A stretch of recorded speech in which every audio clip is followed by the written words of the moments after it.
Então, vamos iniciar. Primeiramente, meu nome é Débora Costa, vocês devem ter recebido alguns e-mails. Eu sou da Via Ética e queremos agradecer a presença de todos nessa live. Tá?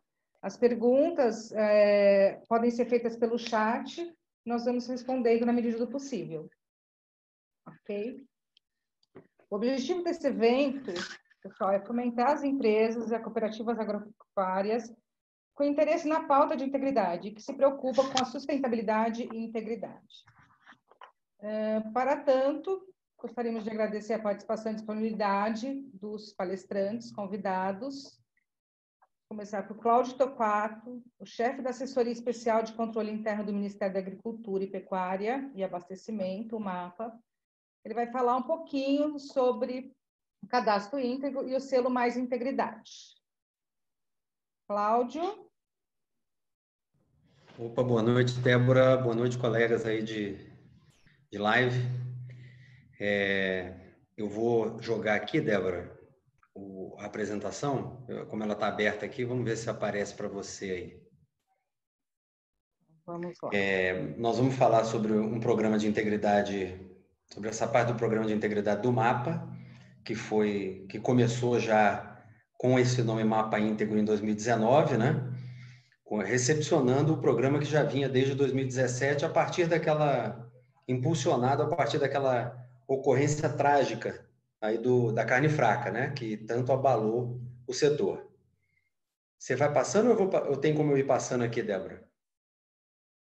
Eu vou passando aqui. Você pode ir então, falando, eu vou passando. Então tá. Então vou te Já pedindo para carregou? passar.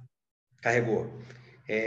Seguimos toda a orientação, esse mantra que é de implementação dos programas de integridade, que eu não vou tecer muitos detalhes, porque o importante é essa linha setorial que destaca o MAPA no Poder Executivo Federal. É o selo setorial do MAPA, um selo criado para fomento à prática de integridade, a implementação de programas de integridade, programas de compliance pelas empresas do agronegócio, e agora, esse ano, estendido às empresas e cooperativas do agronegócio. Pode passar, Débora.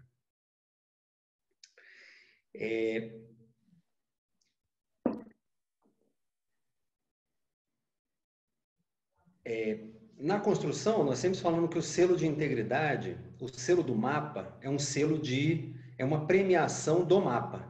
Mas ele, na verdade, é um esforço do MAPA para reunir esse comitê gestor que acaba por homologar todas as inscrições que ocorrem e vão acabar agora, dia 3 de agosto, acabam as inscrições do selo.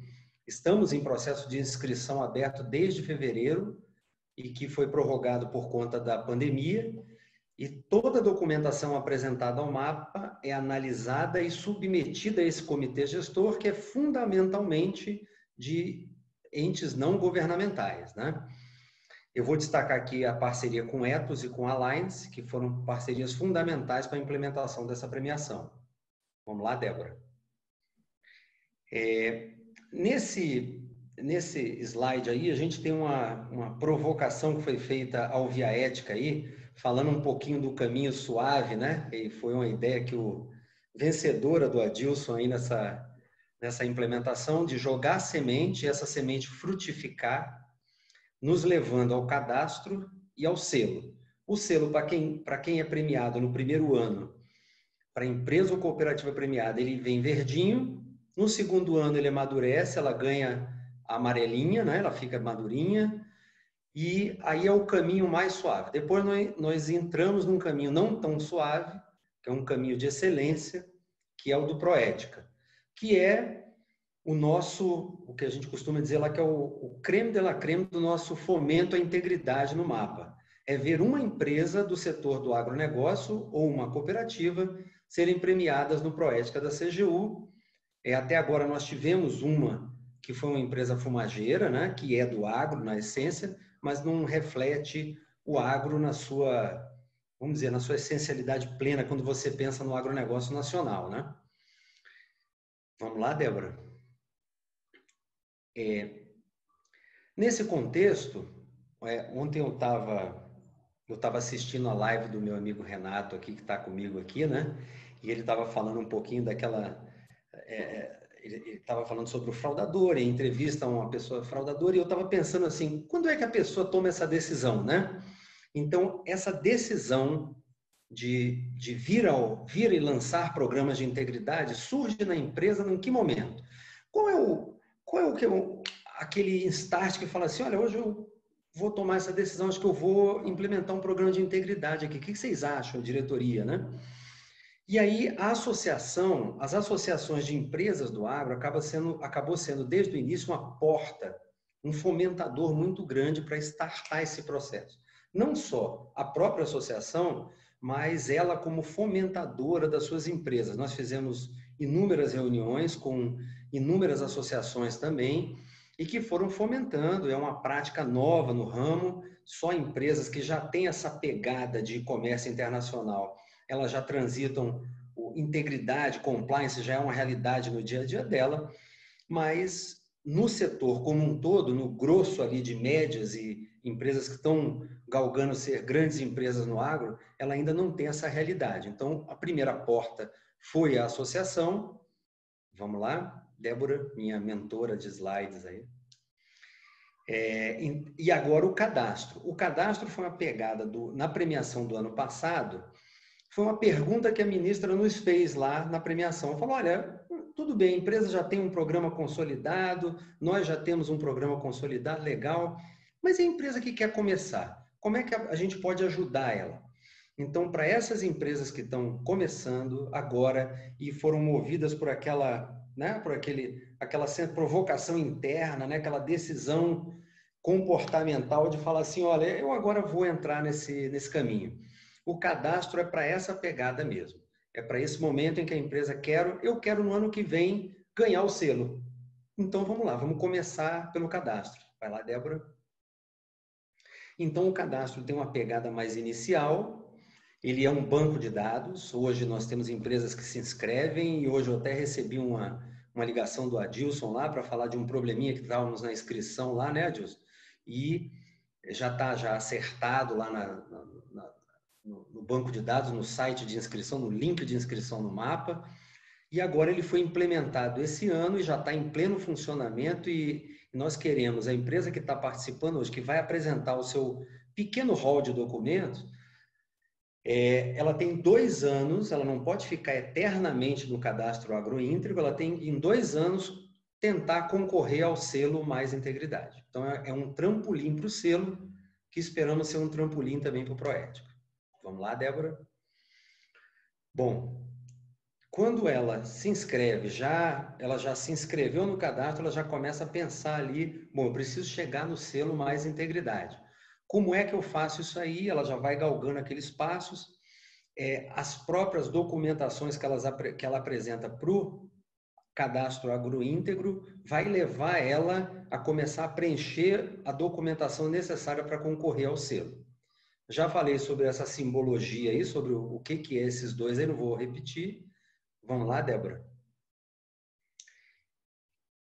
E aí, com o selo, logicamente, quando a gente está falando de um selo, é a imagem que a empresa ou a cooperativa do agronegócio vai poder colocar em seu site, vai colocar em seus produtos. No produto, ela só pode colocar o amarelo. Depois que ela consegue o amarelo, a empresa pode colocar nos seus produtos, indicando essas práticas de integridade, essas práticas de concorrência ética por parte da empresa ou da cooperativa do agro. Ok? E aí nós vamos fazer agora um comparativo aí. Esses são os requisitos básicos do selo Mais Integridade, a política de compliance implementada, uma parte, pode ir clicando aí de responsabilidade social, e não podia deixar de ser uma parte ambiental também, que é importante e é muito cobrada do agronegócio. A parte de responsabilidade não fica atrás também, principalmente quando falamos de exploração do trabalho infantil e trabalho escravo análogo. Por isso, demos esse enfoque para a empresa que está querendo ser premiada, né? Então, vamos lá, Débora. Aí, esse outro quadro vai dar uma noção aí para vocês. Essas são as 6, né, exigências documentais. Basicamente, é o pacto com o ethos, o registro ou treinamento lá na Alliance. E a implementação de um canal de denúncia, que é sempre mais sensível, e aí ele já pode começar a concorrer ao cadastro. Então, é basicamente com essa pequena implementação, com esse pequeno movimento, ele já entra no cadastro agroíntegro. Bom, aí, Débora, mais um clique. Bom, aí para ele chegar no selo, ele já tem um rol de documentação um pouco maior. Nós falamos que é 2,5 vezes maior do que a documentação do cadastro. Então, ele tem que galgar toda essa documentação aí, demonstrando toda a pegada dele de prevenção à corrupção e de demonstração de resposta ao ato corrupto na sua empresa. Ok, então, mais um cliquezinho aí. Ainda dá tempo, né? O tempo está pequeno, mas ainda dá tempo. Dia 3 que encerra, para a empresa que ainda não... Nós tivemos agora um insight lá e nós temos um movimento, quando a gente lança o selo, é um movimento muito interessante. Nós temos, assim, 200, 300 empresas visitando o site.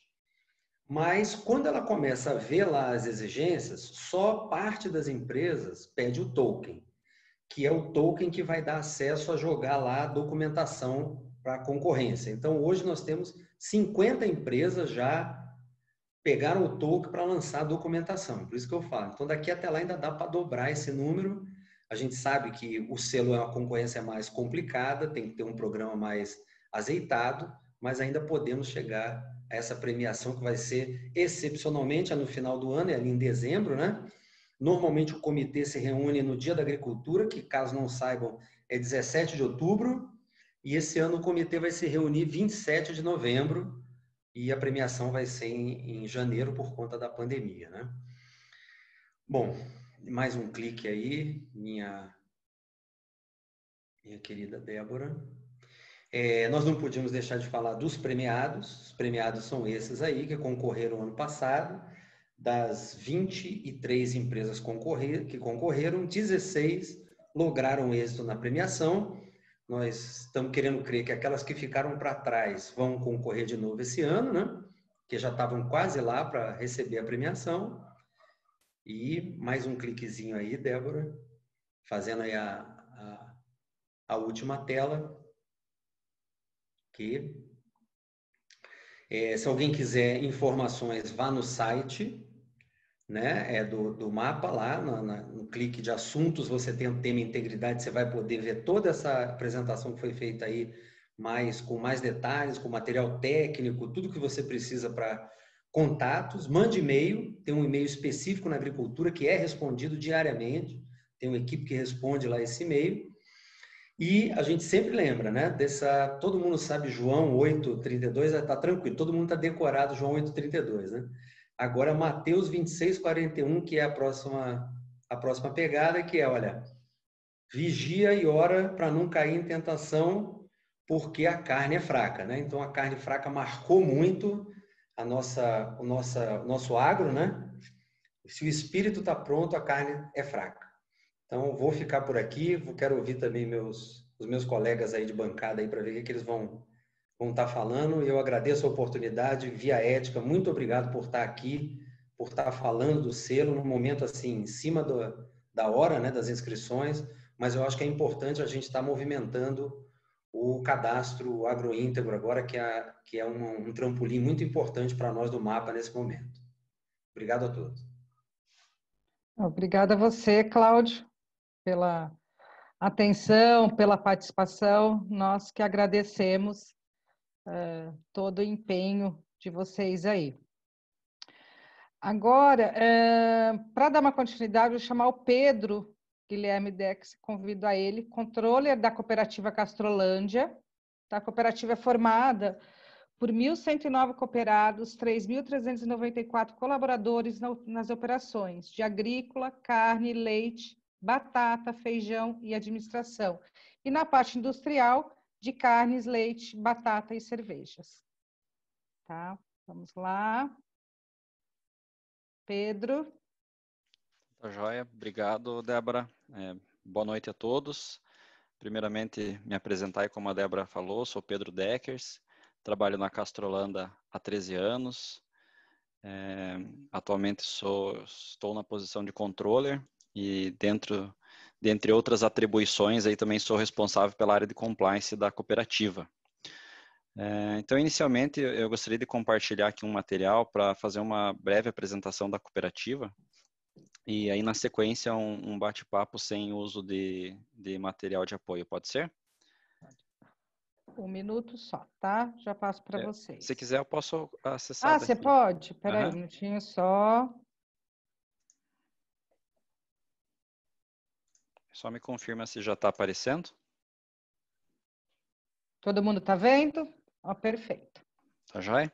Então, iniciar aqui com uma frase que eu acho que resume o que é a Castrolanda. Gente de ontem e de hoje trabalhando e acreditando no futuro. A cooperativa Castrolanda ela é uma cooperativa agroindustrial fundada no início da década de 50 por imigrantes holandeses. Então, estamos aí às vésperas de completar 70 anos de história, sempre buscando se adaptar aos movimentos de mercado, porém, com foco de acordo sempre com os interesses dos seus cooperados. Castrolanda tem sede na cidade de Castro, estado do Paraná, e com abrangência também em outras cidades aqui da região do Paraná e algumas no estado de São Paulo também. A missão da Castrolanda é gerar valor ao cooperado e ao mercado com desenvolvimento sustentável da cooperativa no agronegócio. E tem como visão ser reconhecida como a melhor cooperativa para cooperados, clientes e colaboradores, construindo as bases para o crescimento sustentável. Então, notem que a palavra sustentável ela está tanto na missão como na visão da Castrolanda, tamanha a importância desse tema. E, como valores, nós temos 7 valores institucionais, que são os alicerces aí do nosso programa de integridade, que eu vou falar mais à frente. União, liderança, ética, transparência, criatividade, comprometimento e valorização das pessoas. Então, como a Débora comentou, nós somos atualmente mais de 3.500 colaboradores, temos mais de 1.100 cooperados. Tá? Em 2019, a cooperativa ultrapassou a barreira dos 3,5 bilhões de faturamento. Quando nós olhamos aí ao longo dos últimos 9 anos, a cooperativa mais que triplicou de tamanho. Né? Atuamos em produção em larga escala de cereais, principalmente soja, milho, trigo e feijão. E na indústria também de leite, batata e carnes, onde produzimos produtos que chegam ao consumidor final, e rações e sementes, com foco na produção de insumos para os nossos cooperados. E aqui, por último, a gente traz uma operação, um case, na verdade, de intercooperação. Lembrando que a intercooperação é o 6º princípio do cooperativismo, né? A Castrolanda se uniu a outras 2 cooperativas aqui do Paraná, que também tem uma origem holandesa, que são a Frisia e a Capal, e juntas elas formam o grupo chamado Union. Esse grupo atua hoje em 3 ramos diferentes, 3 negócios, né? Como indústria de carnes, nós temos uma unidade em Castro, que produz alimentos aí, de origem suína, com a marca Alegra Foods. Temos 3 indústrias de leite, uma em Castro, uma em Ponta Grossa, no Paraná, e uma em Itapetininga, São Paulo, que produzem produtos lácteos com as marcas Naturale, Colônia Holandesa e Colazo. E também temos aí uma indústria de trigo situada em Ponta Grossa, Paraná, que produz as farinhas com a marca Herança Holandesa. Então, aqui a gente fecha a apresentação da cooperativa, acho que é importante para quem de repente não conhece, né, a Castrolanda. E agora... Então, agora pegando um gancho aqui no tema que é o nosso assunto de hoje, né, vou contar um pouco como que foi como que nasceu o compliance na cooperativa Castrolanda, né? Então, a Castrolanda, assim como qualquer outra organização que está inserida num ambiente altamente competitivo, ela vem sempre buscando aprimorar e evoluir com as suas práticas de gestão. E em 2018, portanto, há 2 anos e meio atrás, o Conselho de Administração ele decidiu promover algumas mudanças mais estruturais na nossa cooperativa, tá? Principalmente visando o fortalecimento da governança, né?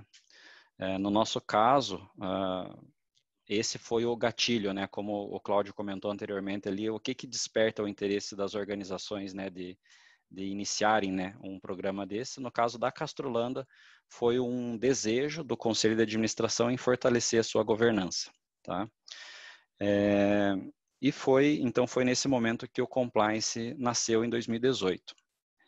E é importante, assim, mencionar que desde então, 2018 até os dias atuais, o programa vem contando com o total apoio da alta administração da empresa, né? Então, isso tem sido fundamental para que a gente consiga realmente implantar as práticas aí de compliance na nossa organização.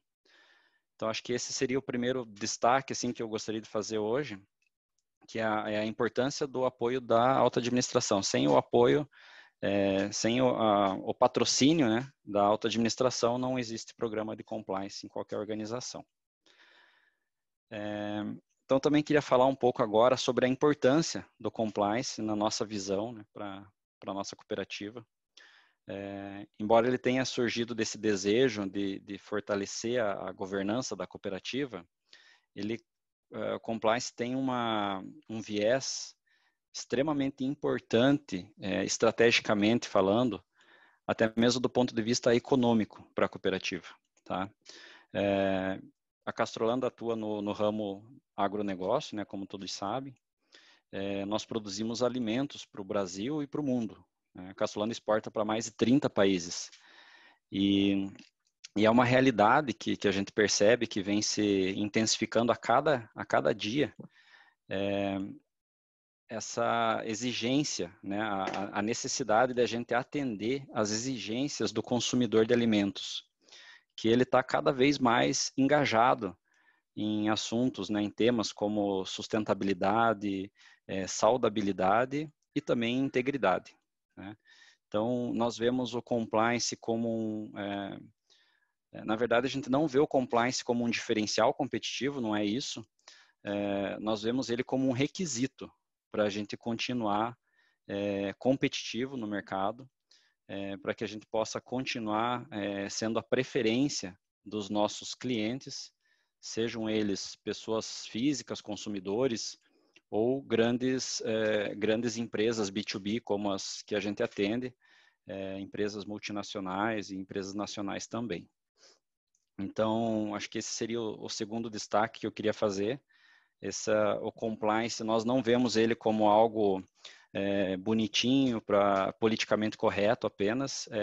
Ele tem um viés estratégico e econômico na nossa cooperativa também. E daí, para fechar, eu queria comentar um pouco qual foi o caminho que nós percorremos desde 2018 até os dias atuais com o nosso programa, né? Nós elaboramos o primeiro código de conduta da cooperativa Castrolanda, com ampla divulgação e treinamento dos nossos stakeholders, incluindo também diretores e cooperados, tá? Nós tínhamos um canal que era a ouvidoria, e ele era gerenciado internamente. Nós fizemos a terceirização desse canal e batizamos ele de LEC, Linha Ética Castrolanda. Então, seguindo aí as recomendações, as melhores práticas também em relação ao canal de denúncias. Nós estabelecemos um comitê de conduta na cooperativa. Ele é formado por membros da alta administração, que são responsáveis por analisar e deliberar sobre os casos e temas relacionados à ética e conformidade dentro da nossa cooperativa. Nós também temos uma área destacada exclusivamente para trabalhar com compliance, né?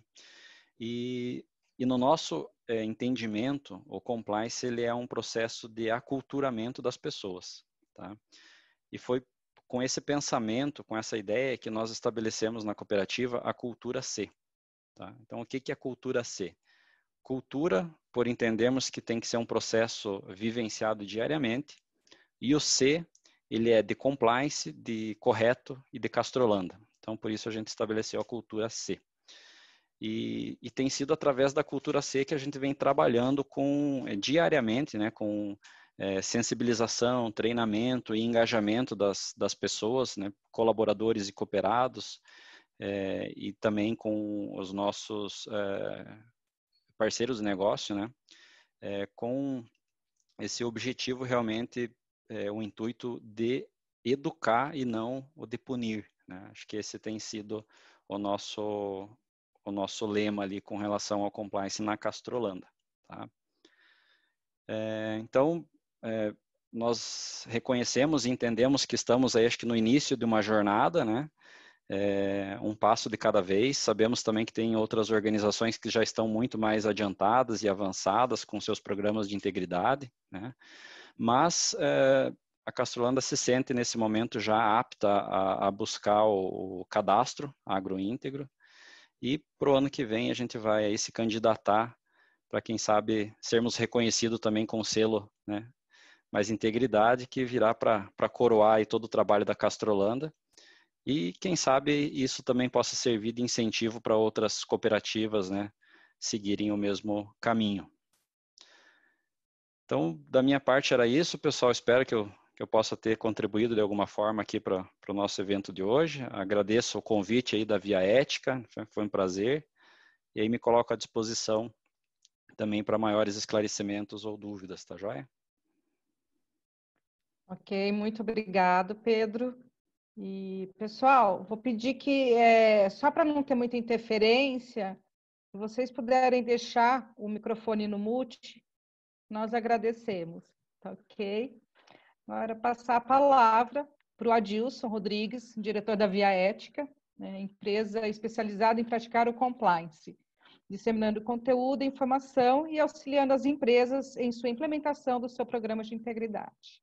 Adilson, com você. Liga o microfone, Adilson.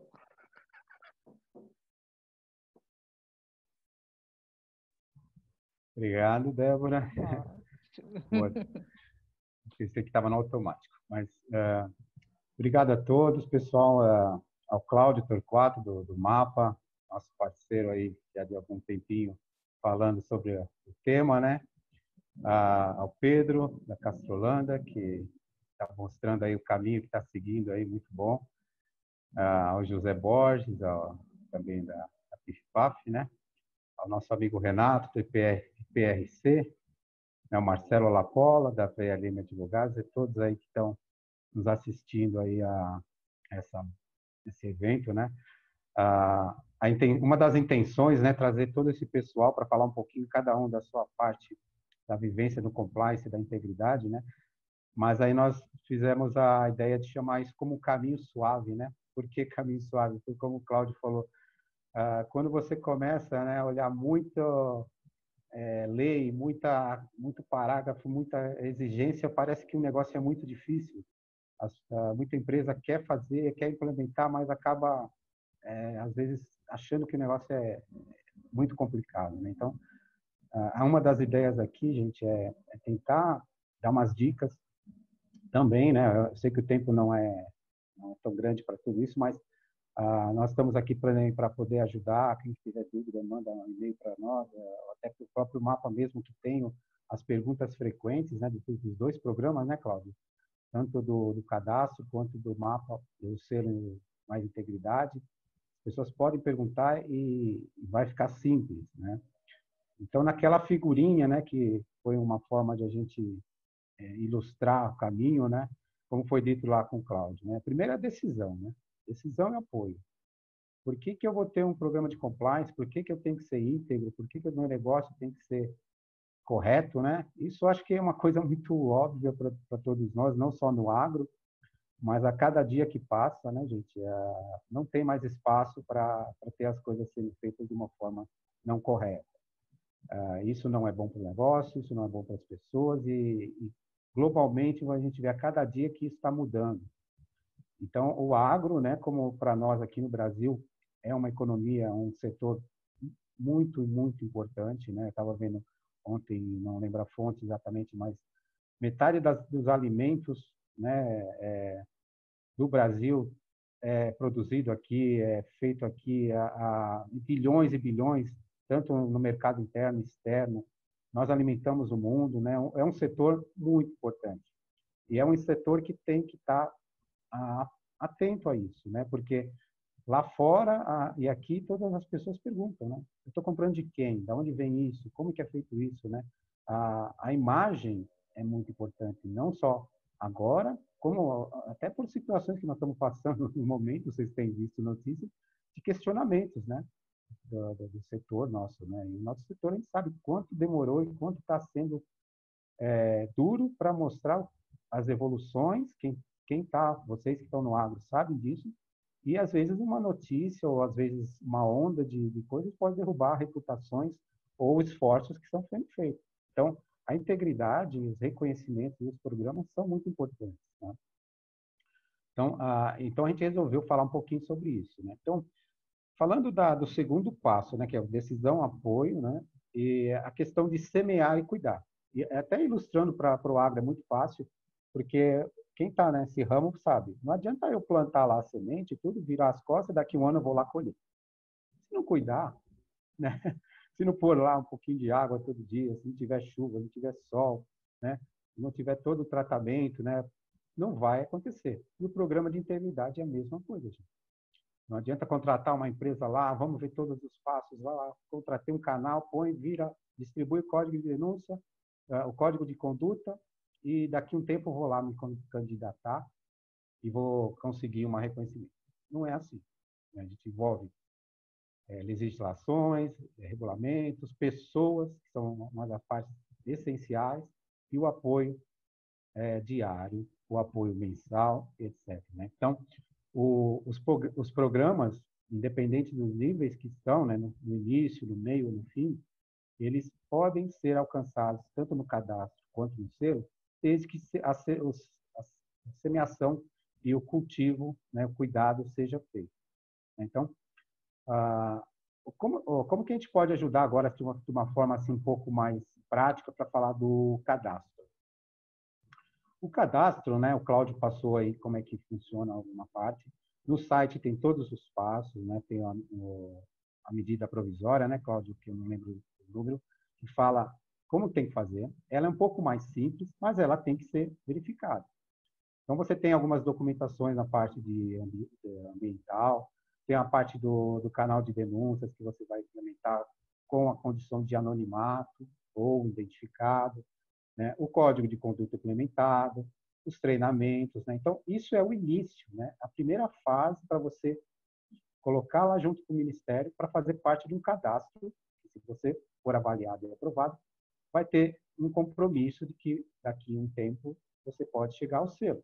Então, até aqui no Via Ética, a gente começou a preparar um passo a passo, né? Depois, vocês, Débora, você conseguir colocar o info no chat, quem quiser pode perguntar, eu vou mandar, acho que 8 passos que tem para facilitar o cadastro no cadastro agroíntegro, que nada mais é do que está na medida provisória, né? Então, é um checklist de sequência que você pode já, tenho isso? Ok, não tenho, e vai atrás, né? Então, submetendo ao cadastro agroíntegro é o primeiro passo, tá? Mas, lembrando que você vai ter que ter um acompanhamento. Quem que é a pessoa, quem que são as pessoas que vão cuidar do meu programa de integridade? Está definido? Não foi jogado simplesmente para poder colocar no cadastro? Não, tem que ter pessoas. Como é que vai ser meu treinamento? Que frequência que eu vou fazer? Quais as reuniões? Como eu vou mostrar lá na frente que eu tenho um canal e que esse canal foi mensurado? Ou seja, apareceu 0 denúncias? Ok, você mediu que é 0. Apareceu 2, que tipo que foi, etc. Dá um relatório simplificado, não precisa ser nada muito complicado para mostrar que você teve uma evolução. E uma das coisas bem importantes que o Cláudio também mencionou é uma ferramenta que existe no programa que é da Alliance for Integrity. É um app que você faz uma autoavaliação do nível de maturidade do seu programa de compliance. Então, por ali, você vai conseguir ter uma ideia de uma avaliação interna, externa e processos de melhoria. Então, é importante você entrar lá no site do mapa, reconhecer onde que está o aplicativo do Alliance for Integrity, fazer essa autoavaliação, e ali você vai ter materiais que vai ajudar você a aumentar essa sua avaliação. Tem muito material legal lá, muita coisa boa. Tá? Vamos falar agora de questão do universo do compliance na internet. Você tem material vasto de todos os lados. Né? Tem materiais bons, outros materiais feitos, né, não tão bons, mas você tem como consultar na própria CGU, existe muito material. A Alliance, né, que você tem, o Instituto Ethos. Nós também temos várias coisas a oferecer para quem está querendo caminhar nesse sentido, né? Como o próprio Sebrae, para as pequenas e médias empresas, tem muito material rico, né? Então, essas são algumas coisas que você, para usar o cadastro agroíntegro, a questão de cuidar, né? Não deixar simplesmente mandar documentos e mandar e vamos ver o que acontece, né? Então, isso é uma coisa dia a dia. É ilustração do que está no agro, né? Cuidou, plantou, colheu e reconheceu, né? Então, como foi dito também, o selo Mais Integridade é também, como o Cláudio falou, 2,5 vezes de documentação e evidências para poder receber uma certificação. Também parece difícil, mas depois que você já está implementado, está no caminho certo, pegou apoio de pessoas que podem te colocar no trilho, você vai conseguir. Tá? A Castrolanda, eu tenho certeza que está no caminho, daqui a pouco ela vai, como ele próprio disse, vamos entrar para a questão do agro, né, o cadastro agro íntegro, mas nós vamos buscar o selo. Fazendo o caminho, a liçãozinha certa, vai conseguir. Tá? Então, essa é uma mensagem que eu queria dizer em questão do Via Ética, né? Não precisamos aqui falar muito sobre questão de cada tópico de um programa de compliance, que eu acho que pode ser feito em uma outra live, ou até questões passadas, né? Eu sei que cada um aqui vai mostrar a sua vivência, a sua experiência, e mais uma vez a gente está aqui disposto a ajudar vocês com o que puder, né? No início, as pessoas podem ficar um pouco perdidas, mas não seja assim, né? Mas só para exemplificar mais uma vez, assim, igual como você estivesse falando, eu não sei nadar, quero aprender a nadar porque eu quero ir numa competição. No começo, né, igual piscina de clube, você vai lá onde dá o pezinho, fica olhando todo mundo nadando, quer chegar até lá, pegue para o instrutor, ele vai falar assim, põe a mão na borda, vai dando suas primeiras braçadas, bate o pé, daqui a pouco você vai ver, você já está ali com a água na boca, quando for ver, você já está nadando, e dali a pouco você treina, repete, e você vai para a competição e vai ter a sua classificação lá. Então, tudo tem seu começo, não é difícil, é só seguir as regras e os passos. Tá? Então, por isso que a gente chama de caminho suave. E obrigado a todo mundo por estar aqui. E agora, acho que é isso. Débora, você tem alguma pergunta específica que eu esqueci? Não, por enquanto não. Por enquanto, Tá. agora, Então, nós que agradecemos, Adilson, a presença, tá aí a participação. Agora vamos passar a palavra para o José Borges de Carvalho, que é gerente de sustentabilidade e responsabilidade social da PIFPAF Alimentos, é empresa reconhecida pelo selo Mais Integridade por 2 anos consecutivos, ou seja, né, como o Cláudio falou, conquistando o selo verde e o amarelo, correto? Correto. Obrigado, Débora, pelo convite. Boa noite a todos. É um prazer enorme estar aqui novamente compartilhando um pouco da nossa experiência com vocês. Eu, em nome da PIFPAF, queria agradecer a presença em função do quão tem sido orgulhoso fazer parte desse processo do selo Mais Integridade. Acho que, ano a ano, a gente tem passado por um processo de amadurecimento, né, e os nossos processos vinculados à integridade têm respondido às exigências que o próprio selo coloca, né? Então, isso é bem gratificante e a gente vê isso, de fato, na prática de uma forma muito genuína. Débora, se você conseguir, por favor, colocar a apresentação para a gente poder conduzir aqui as discussões. Eu trouxe para vocês, pessoal, um pouco da experiência que a gente teve, dos principais desafios e oportunidades que a gente enxerga aí para a questão do selo. E quando o Adilson coloca aí o processo de ser um caminho suave para a integridade, de fato, ele é bem suave quando você tem consistência no que você faz, né? E a gente consegue ver um pouco disso na história da PIFPAF, em como esse trabalho de compliance foi instituído e está sendo tratado dentro da companhia. Pode passar, por favor, Débora. Não dá para falar de integridade sem a gente falar, principalmente na forma de se trabalhar da PIF-PAF. Né? Então, só para vocês terem uma ideia, nosso negócio é produzir, comercializar e distribuir alimentos. E uma vez que você fala de alimentos, com esse mercado que a gente tem hoje em dia, é muito importante você mostrar que o seu alimento ele é produzido de uma forma muito segura e íntegra. Né? E aí você transmitir esse valor para o seu cliente também não é uma tarefa muito fácil. E a gente encontrou uma forma de fazer isso através do próprio selo, né? De ter a chancela aqui do selo em nossos produtos para levar esse recado e mostrar que os nossos processos, em tudo que a gente faz, ele é feito de uma forma muito respeitosa e com muita integridade. Bom, a nossa missão é levar sabor e qualidade para uma vida melhor em todos os sentidos, não só no contato, na experiência com o produto, mas na nossa forma de fazer negócio. Então, sabor e qualidade, ele tem que ter a facilidade para uma vida mais fácil, uma vida melhor, tá? E dentro da nossa visão, a gente tem aí que a gente quer ser referência pela qualidade dos nossos produtos e serviços que a gente oferece, mas com sustentabilidade e rentabilidade. E não dá para falar de sustentabilidade sem falar em integridade. Integridade não existe um meio termo, ou você tem ou você não tem. Né? Então é muito importante você deixar isso muito claro dentro de toda a sua cadeia de valor e respeitar o tempo das coisas para você chegar num grau de maturidade e buscar aí, por exemplo, a certificação. E todo o nosso negócio ele é permeado por alguns pilares: fazer o bem comum, construir parcerias, buscar excelência operacional, atuar com responsabilidade e ter foco no cliente. Se a gente quer ter foco no cliente, quer transmitir o valor para o cliente através dos nossos produtos, a gente tem que levar esses pilares muito a sério e trabalhar muito a questão de sustentabilidade para deixar a integridade cada vez mais evidente. Pode passar, por favor. Só alguns números aí da PIF-PAF, falando um pouquinho da nossa presença no mercado e no mundo.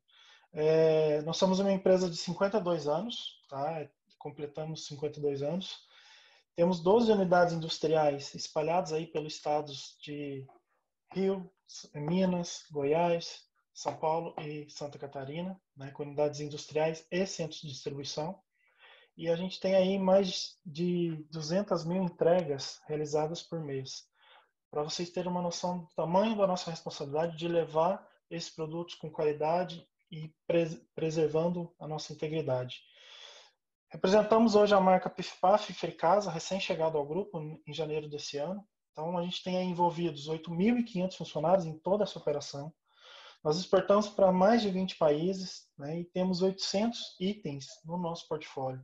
Então, é uma complexidade bastante grande pensando na questão de produzir, comercializar e vender e gerar produtos, né?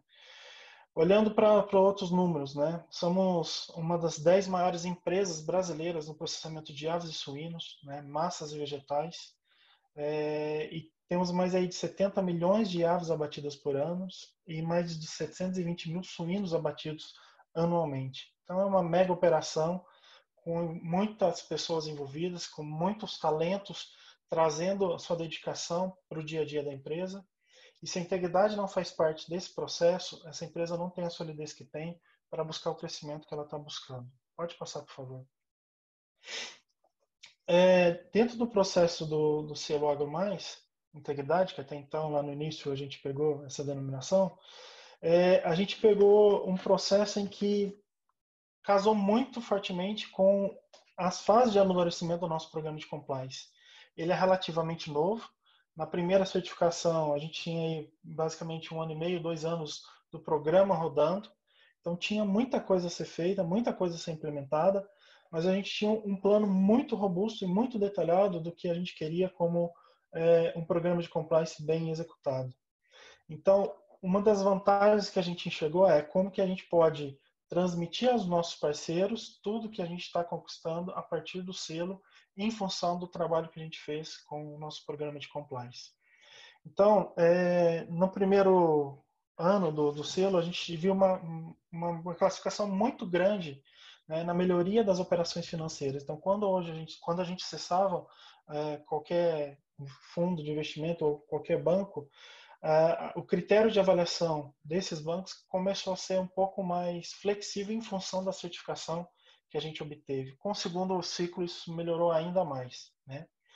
Nós tivemos o fortalecimento da marca junto aos nossos clientes, né? Vários clientes sinalizaram que enxergavam a importância de ter o selo, de ter a chancela do selo AgroMais dentro dos nossos produtos, né?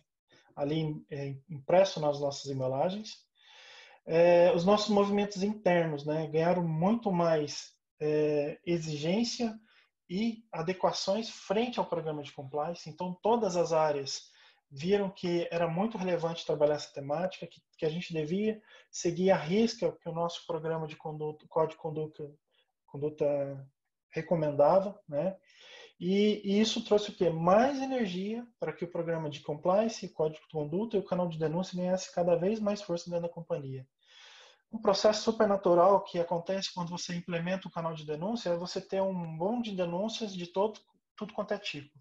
Mas a partir do momento que as pessoas vão sendo educadas, treinadas, entendem a função do canal de denúncia, até essa questão de denúncia ela passa a ser um pouco mais refinada, se embasando aí no próprio canal de conduta.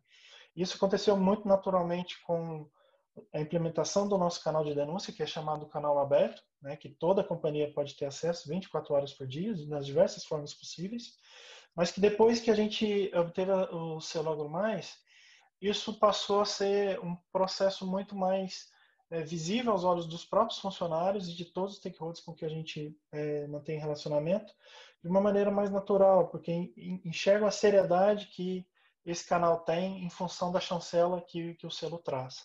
Então, isso trouxe uma melhor transparência no nosso modelo de governança e uma credibilidade muito grande por parte dos próprios funcionários em função desse processo que a gente passou, né? Toda a vantagem que tem o programa, a gente também tem as desvantagens. Pode passar, por favor, Débora? A gente tem aí, na verdade, não desvantagens, mas alguns desafios que acho que a própria maturidade do selo tem trazido para a gente, né? E nós temos tentado internalizar cada um desses desafios para buscar ser cada vez melhores no que a gente faz e trazer visibilidade também para o selo, que, na nossa opinião, tem sido bastante importante para o nosso negócio. Então, um grande desafio que a gente tem é comunicar, comunicar e comunicar muito massivamente para dar visibilidade para o selo junto aos nossos clientes, aos nossos consumidores, para eles enxergarem o valor agregado que os nossos produtos têm em função dessa certificação e em função da seriedade que o trabalho é feito dentro da empresa, né? E também reconhecer algumas oportunidades dos nossos processos internos. Para cada ciclo que a gente participa do selo, a gente enxerga uma infinidade de oportunidades que a gente pode amadurecer os nossos processos, deixar eles cada vez mais robustos e trazer seriedade cada vez maior para os funcionários se sentirem à vontade de explorar o nosso código de conduta na maior facilidade possível e ter o acesso ao canal de denúncia numa tranquilidade possível. Então, o canal de denúncia ele traz essa seriedade, os funcionários enxergam essa seriedade. Na nossa última pesquisa de clima, isso foi um assunto muito debatido. As pessoas enxergam relevância nesses canais e aproveitam muito bem esse processo.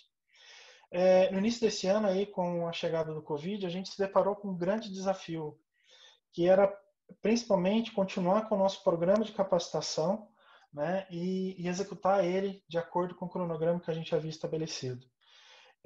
Como a gente não poderia reunir as pessoas mais dentro de uma sala de reunião para fazer um treinamento, para poder comunicar, para poder, né, passar de uma forma mais humana e direta, a gente criou um processo totalmente novo para a PIF-PAF, né?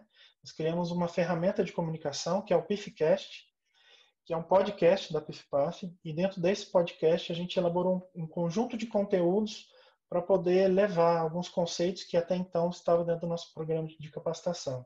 Então, falar sobre postura profissional, alinhados aí ao nosso código de conduta, falar sobre desvio de comportamento, falar sobre assédio moral, né, os conceitos os conflitos de interesse, né, e falar também de assédio e importunação sexual, que foram itens que, ao longo do nosso processo do canal de denúncia, trouxe quais seriam os principais tópicos que a gente deveria abordar em função da incidência de relatos que a gente trouxe no canal.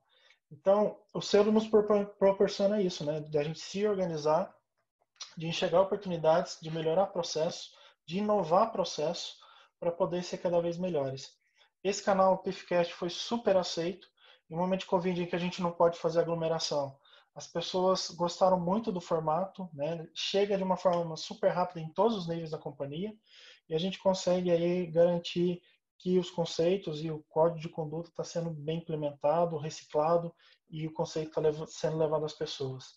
Então, é só um pouquinho dos desafios que eu quis trazer aqui para vocês verem que o quão é importante esse processo para enriquecer os nossos processos internos, né? E trazendo muita relevância para o projeto. É isso, pessoal. Eu trouxe um recado muito mais direto, objetivo, para vocês verem o quão importante é participar do selo. Nós trouxemos aí, pelo segundo ano consecutivo, a certificação, estamos pleiteando já o terceiro, toda a documentação, nesse momento, já está pronta e sendo submetida dentro dos 50 que o Claudio comentou, né? Então, a gente acredita que esse ano também a gente vai conseguir buscar essa terceira certificação consecutivas aí, tá? Fica aqui, muito obrigado. Qualquer dúvida, estamos à disposição. Muito obrigada, José, pela atenção, por toda a explanação aí. Agora convido o Marcelo Lapola, sócio, escritório Vez e Lapola Mesquita Advogados. Foi o primeiro escritório de advocacia reconhecido como empresa proética da CGU, Controladoria Geral da União. Como, voltando lá, como o Cláudio diz, o creme de la creme dos selos. Marcelo, seja bem-vindo. Tudo bem, Débora? Tudo bem para toda a organização, para o pessoal que está no painel, para os ouvintes também. Boa noite. Débora, eu não trouxe exatamente uma apresentação como os colegas que me antecederam, mas eu compartilhei contigo um slide só, e propositadamente é um slide que ele resume o programa de compliance do escritório. Esse slide foi concebido justamente com a ideia de a gente conseguir concentrar numa lâmina todas as ações, todas as frentes que a gente implementou, desenvolveu, adotou, para conseguir chegar, como você falou, no reconhecimento do Proética. O conteúdo por trás do reconhecimento está refletido ali. Você quer colocar na tela? Vocês estão vendo aí ou não? Sim. Foi. Obrigada. Não, legal. Que bom, então, que deu certo. Então, Débora, como você falou, eu trabalho no escritório de advocacia.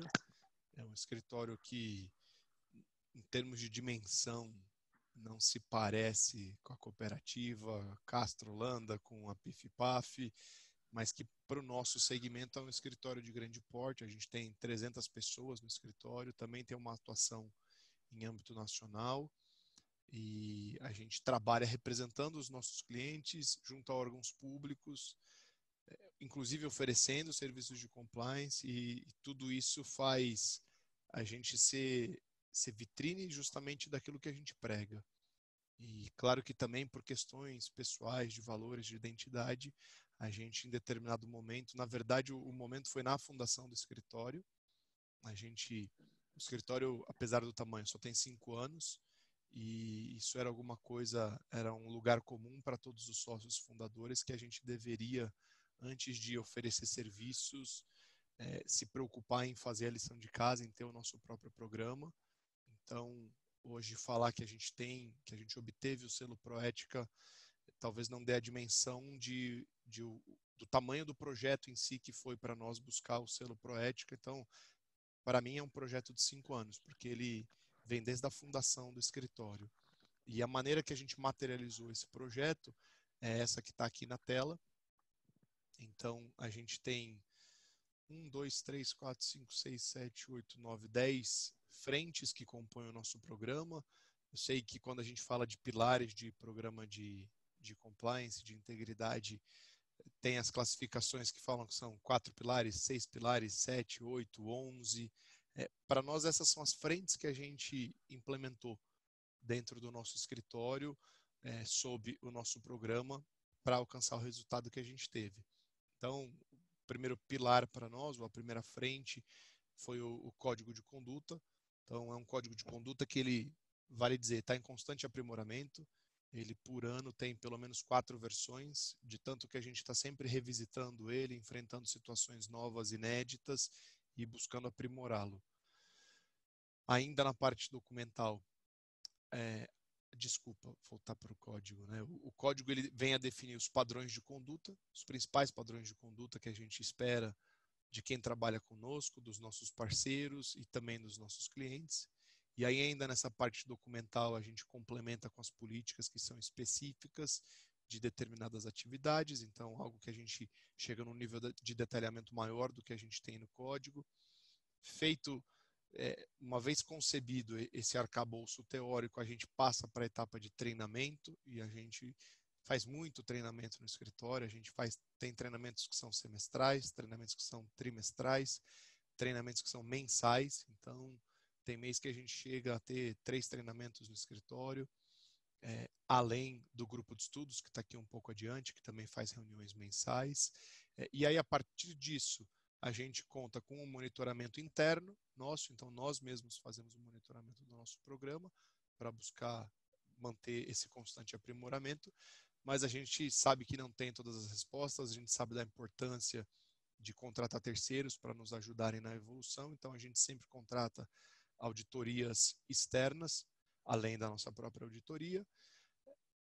Por fim, a nossa área de compliance ela é estruturada não só pelo Compliance Officer, mas por uma comissão permanente, que ela ladeia do ponto de vista hierárquico os sócios fundadores patrimoniais do escritório, além de, dentro dessa estrutura, também a gente assumir como necessário o compromisso de todos.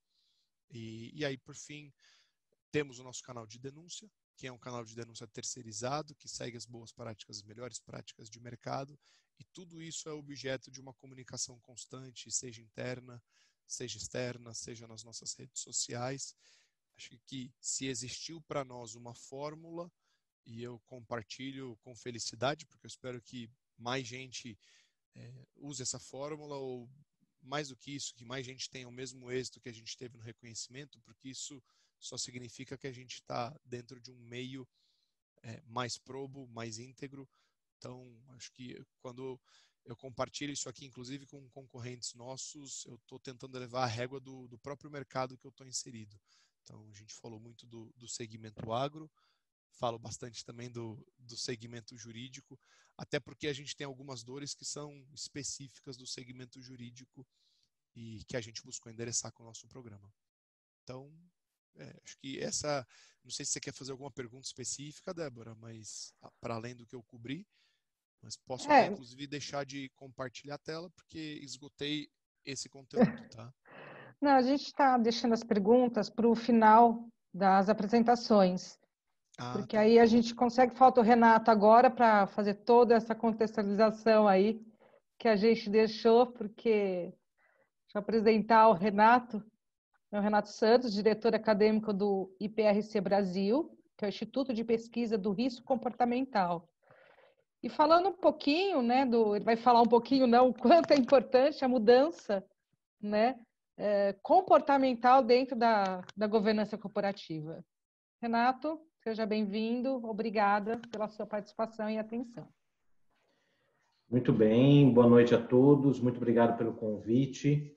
E é um prazer imenso a gente conversar um pouco aqui sobre o aspecto humano ou comportamental nesse processo todo, seja em qualquer ramo de atuação, né, ou qualquer ramo do mercado, a gente sempre tem pessoas do outro lado. Eu lembro de um texto há muitos anos atrás que eu li no jornal que falava que 87% das fraudes acontecem pelo fator humano.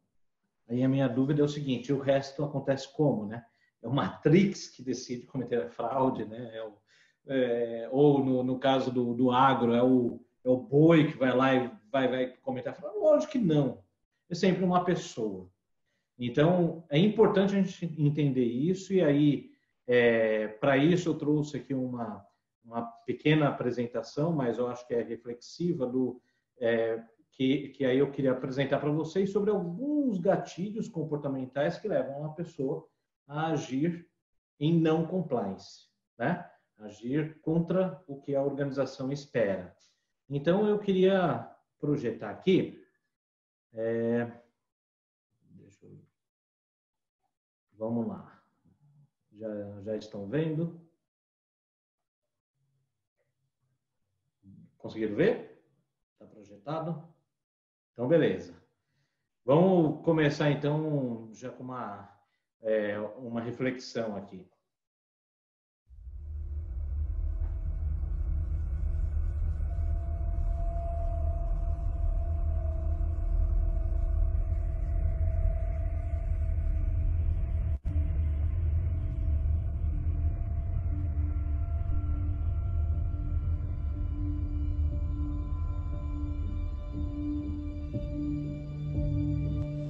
Tá. Primeiro, vocês precisam ser mais objetivos no que vocês querem que eu fale sobre mim, até porque eu sei muito bem por que eu tô aqui. Quem foi falar mal de mim? Foi aquela Paola, não foi? Ou foi a maluca da Marília? Porque homem não vai sair por aí fazendo esse tipo de fofoquinha. Agora, muito me admira que depois de 9 anos, trabalhando 14, 15 horas por dia, vocês me façam passar por um constrangimento desses. O que aconteceu? Elas foram reclamar que eu tô botando neguinho pra trabalhar e eu tô errada? Olha, eu sei que vocês estão fazendo o trabalho de vocês, mas, sinceramente, eu espero que no final desse processo, vocês, quer dizer, o compliance dessa empresa, saibam me pedir desculpas e mande embora quem tá causando essa confusão. É mais fácil eu chamar minha filha de 6 anos pra resolver. E não dá nem pra fazer uma brincadeirinha dessas lá, viu? Porque tudo já vira mimimi. Imagina, eu nunca levo nada dessas coisas pro Carlos, nem pra ninguém. Os problemas da minha área eu resolvo na minha área. Tanto que quando a gente tem reunião sobre equipe, eu sempre falo que tá tudo bem. Eu jamais vou passar a impressão errada da minha gestão.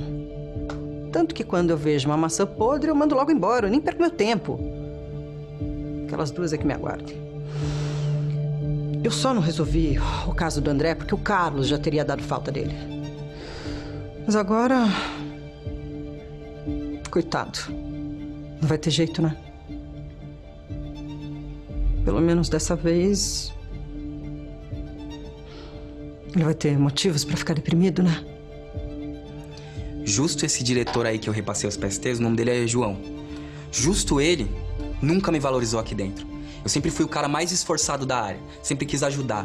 Sempre quis trazer ideias novas. E o João sempre só quis me boicotar. Até rebaixado de cargo... Mano, eu nunca vou esquecer isso. Até rebaixado de cargo eu fui quando o João assumiu a área. Agora e aí? Ele é o diretor de TI. E eu? Eu sou o cara que invade o PST dele e compartilha a informação que eu quiser. Me responde agora. Quem que é o moleque? Olha, se alguém comentou alguma coisa sobre a contratação da minha namorada, eu nem fiquei sabendo. Até porque todo mundo me conhece muito bem aqui e sabe que eu não dou moral. Agora tem outra coisa, ela ficou tão pouco tempo lá. Acabou o contrato e não deu nem tempo da coitada ganhar dinheiro com isso. Peraí, o que é errado? A minha namorada foi contratada por competência dela. O meu empréstimo não saiu do caixa de ninguém. E tudo que eu ganhei aqui até hoje foi através do meu trabalho. Agora, se o compliance quer dizer que eu fui beneficiada de maneira ilícita, eu não vou fugir da responsabilidade. Só que eu não acho errado receber nenhuma gratificação de fornecedor. Eu não tô tirando da empresa. Eu tô tirando da empresa? Pra mim isso soa, sabe o quê? Egoísmo aí de vocês. Me diz, vai, qual é o problema?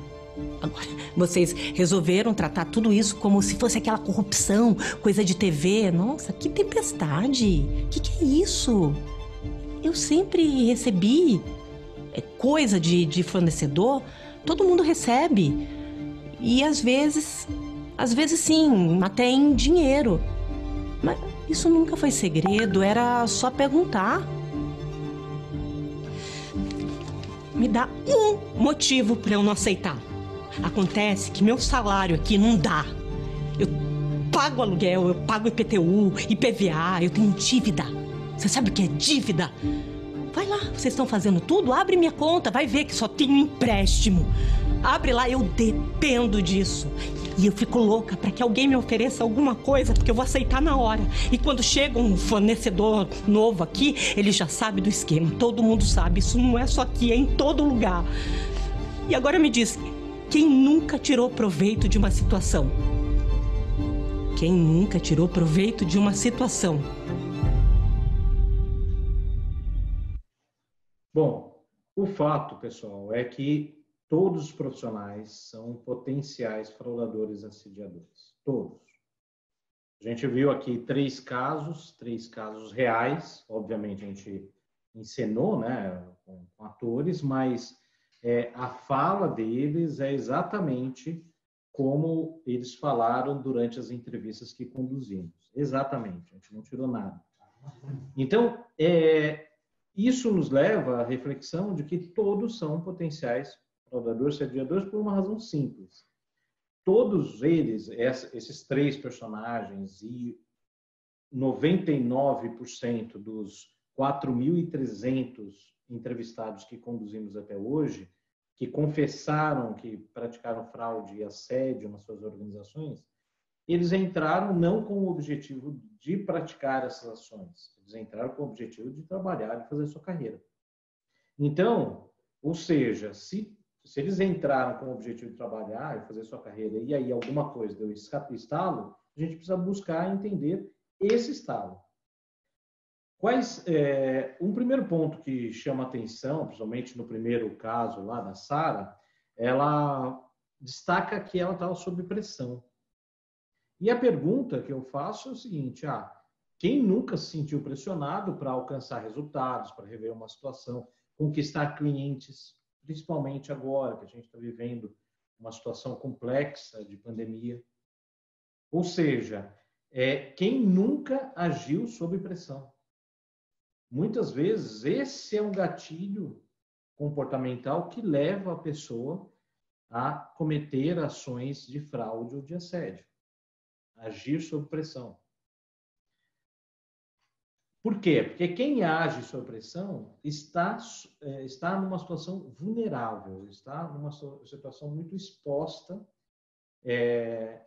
a ter esses desvios ou tomar essas atitudes que numa situação normal, talvez ela não faria. Muito bem. E existem, então, as pessoas que agem sob pressão e existem aquelas pessoas que agem sob princípios. Ou seja, são aquelas pessoas que, independente da pressão que for, ela vai agir sob princípios porque é o que ela acredita, que são aqueles valores que devem nortear suas decisões. Porém, aí uma reflexão que eu faço aqui e eu provoco para vocês também é o seguinte: quais são os princípios hoje que toda organização, para não falar toda, mas grande parte das organizações, sejam elas do primeiro, segundo ou terceiro setor, seja elas do agro ou de banco, enfim, geralmente busca ou valoriza em termos de princípio essa questão da adaptabilidade, de ser flexível, de se portar num ambiente diferente, de formas diferentes. O problema é que quando a gente provoca esse princípio ou busca um profissional flexível, muitas vezes vem também junto com com o saco, lá dentro do saco, também uma flexibilidade moral. O que significa dizer, isso a teoria da associação diferencial, lá da década de 40, ela mostra o seguinte: muita gente toma decisão, ou a maior parte do grupo, das pessoas, elas estão numa categoria que elas vão dançar conforme a música. E esse dançar conforme a música, seja de uma forma ética ou não, é exatamente isso. A outra reflexão também que eu queria colocar aqui é o seguinte: muitas vezes, ou a maioria das organizações, também procuram um profissional que seja, ou que pensa fora da caixa, que seja corajoso, empreendedor, que não tem medo de errar, e assim por diante. Ou seja, que saiba lidar no limite do risco. Isso na teoria, o que se chama disso é um profissional de risco-aventura. O que é o profissional de risco-aventura? É aquele profissional que acredita o seguinte: não vai dar problema comigo. Se não deu até agora, por que vai dar agora? E foi uma das primeiras perguntas que o Cláudio citou aqui, né, nessa live, foi o seguinte: por que então? Qual que será que é o start para a empresa buscar, empresa ou organização, buscar implementar um programa de compliance? Talvez é exatamente as consequências de um risco-aventura, ou seja, é aquela situação que o profissional fala, não, se até agora não deu problema de pagar propina, até agora não deu problema de vazar informação, se até agora não deu problema na forma que eu trato meus funcionários, que é no jeito de assédio, por que vai dar agora? E aí, de repente, pode dar, e aí vem à tona, vai para a mídia e tal, e talvez seja esse motivador. Ou seja, esse motivador não é interessante, né? O ideal é a gente, antes disso, tomar a decisão, né? De procurar exatamente o compliance, implementar um programa de compliance. Então, de uma maneira resumida, o que eu quero destacar é o quê? Primeiro, a gente tem uma situação, que é a situação, de uma maneira geral, em todas as organizações, elas tendem, principalmente na época que estamos vivendo agora, de pandemia e pós-pandemia, a situação é de pressão, tá? Então, essa é uma tendência que, na verdade, só vai aumentar, pelo menos o que eu acredito, aumentar a pressão. Temos, então, uma questão de visão, princípios, e esses princípios são princípios de flexibilidade, a pessoa tem que ser flexível, tem que se adaptar, né? E ainda temos um perfil que buscamos dos profissionais, um perfil de risco-aventura. O que eu quero dizer com isso é o seguinte, que quando a gente aplica essa teoria toda no conhecimento, na compreensão do que leva uma pessoa a assumir um risco comportamental, como é o caso do Ulisses, ou da Sara, ou ainda da Marcela, você vê o seguinte, aqui a gente vê pessoas que têm lá seus cargos, tem uma diferença ali, aqui, um analista, o outro gerente, ganha 5 mil, a outra ganha 16, ali 38 anos, 35 e tal, 3 anos de empresa, 10, enfim. O fato, pessoal, é que são pessoas.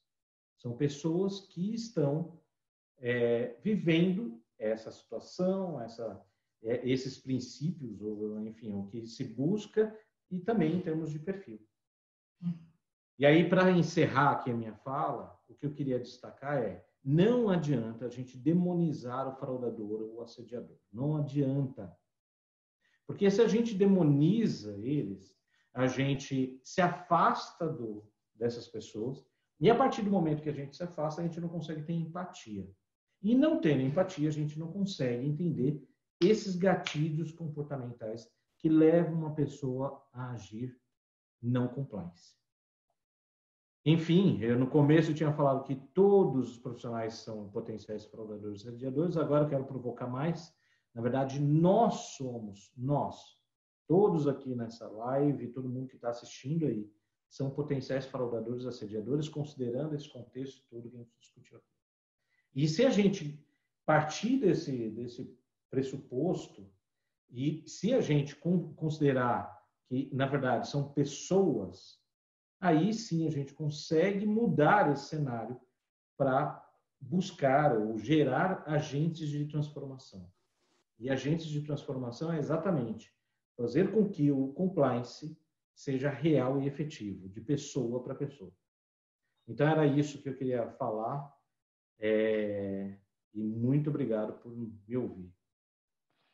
Obrigada a você, Renato, por todo esse vídeo aí, realmente é impactante, né? A gente acaba se surpreendendo na hora que a gente vê isso, né?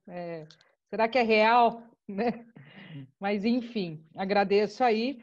Agora eu vou fazer algumas perguntas, né, para que a gente possa aí abrir, que encorajam as pessoas para fazer. Apesar que já tem uma pergunta da Adriele. Adriele, eu vou fazer 2 perguntas antes da sua, só para a gente dar uma continuidade aqui, que vieram essa pergunta até no e-mail para a gente, tá?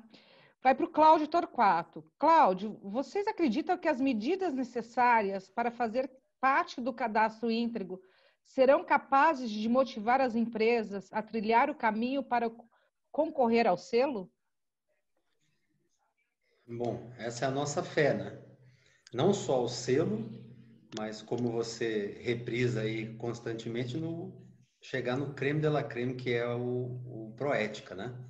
É fundamental que a empresa tenha essa perspectiva.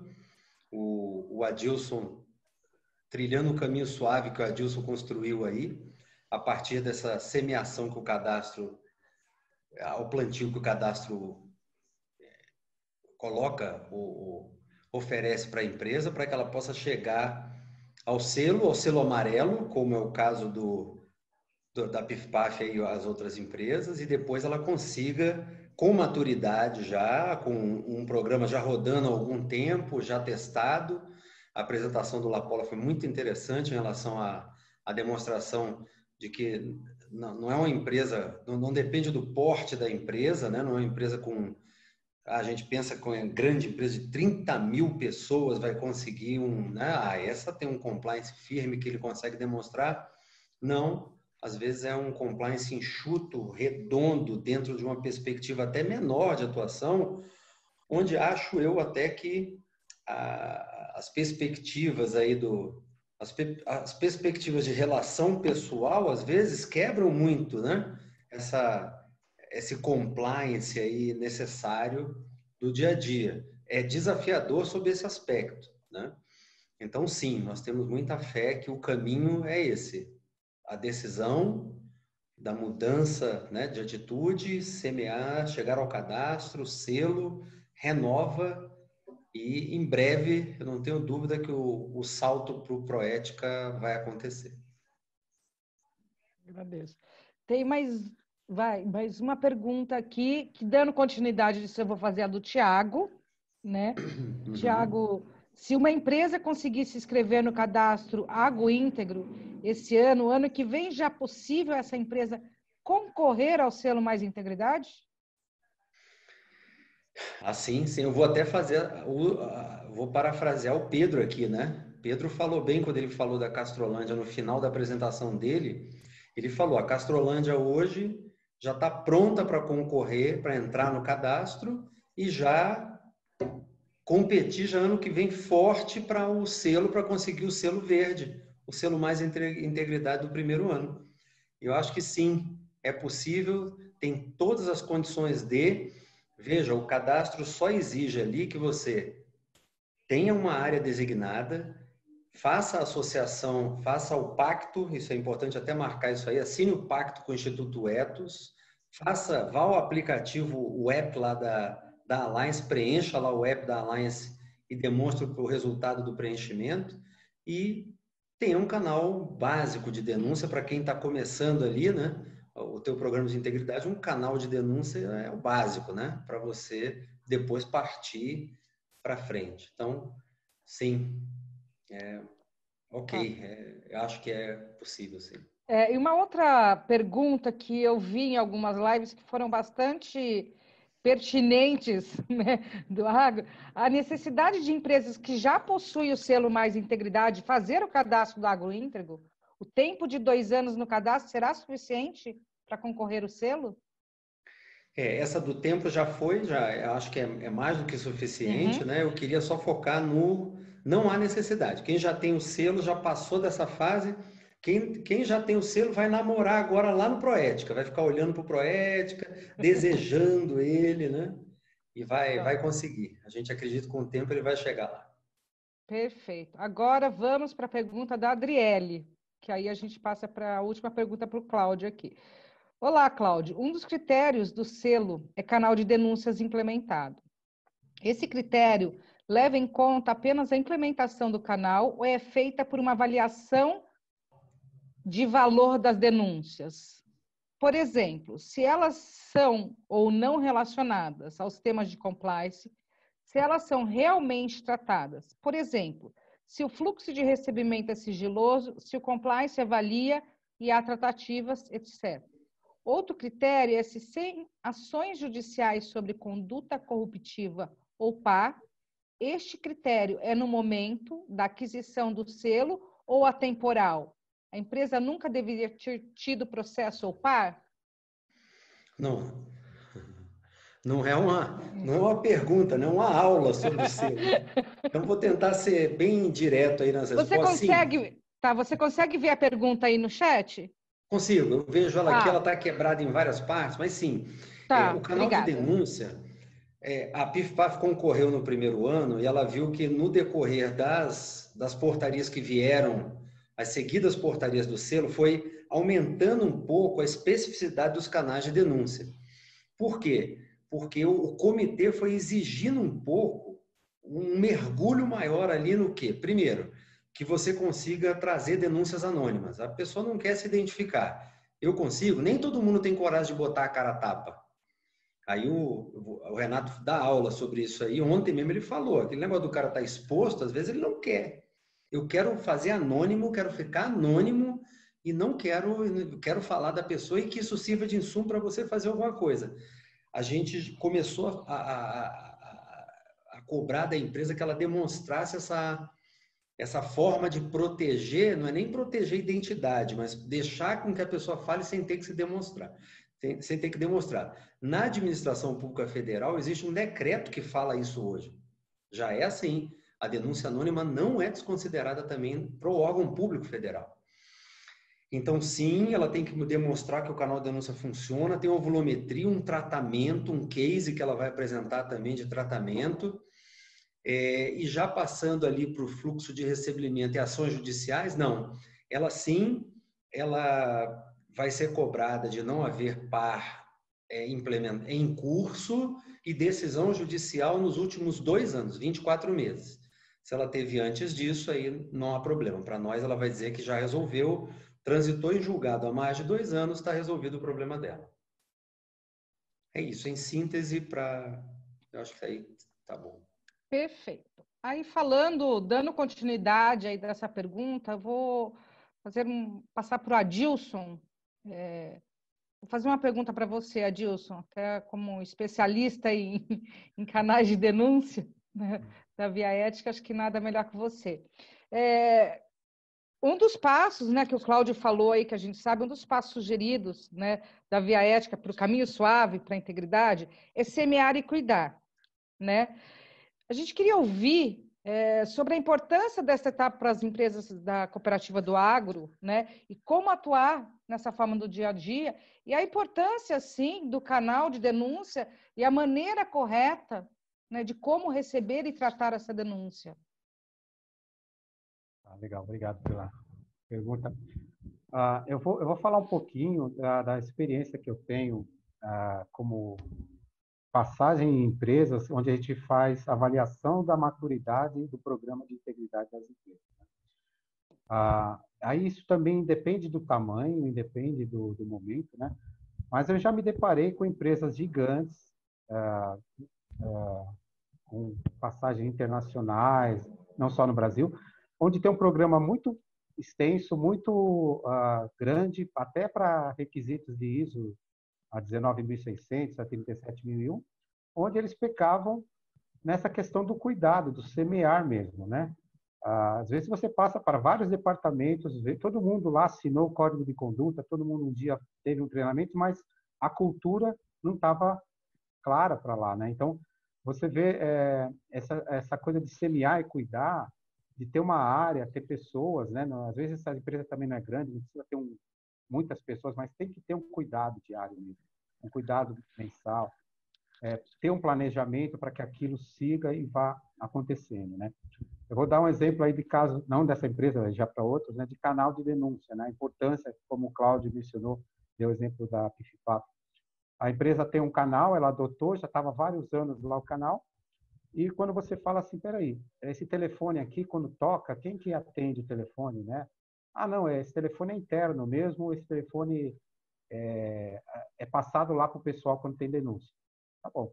Como qualquer auditor normal, chega no segundo dia, eu vou fazer um teste. Eu liguei para aquele telefone.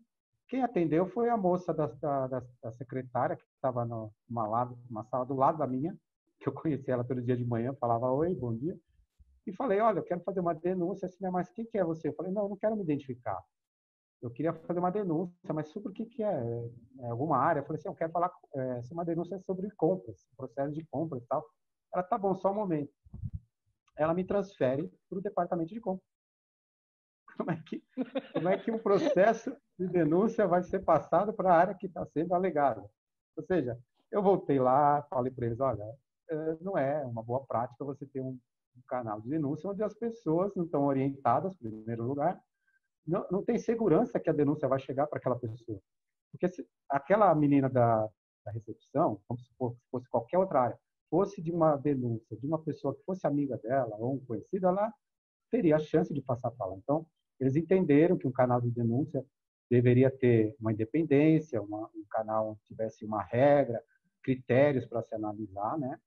E eles optaram, né, por terceirizar o canal com uma questão de regras, né? Então, isso é importante, sim, né? Se você quiser ter interno, é um desafio, tem que ter um procedimento muito claro, né? As pessoas responsáveis.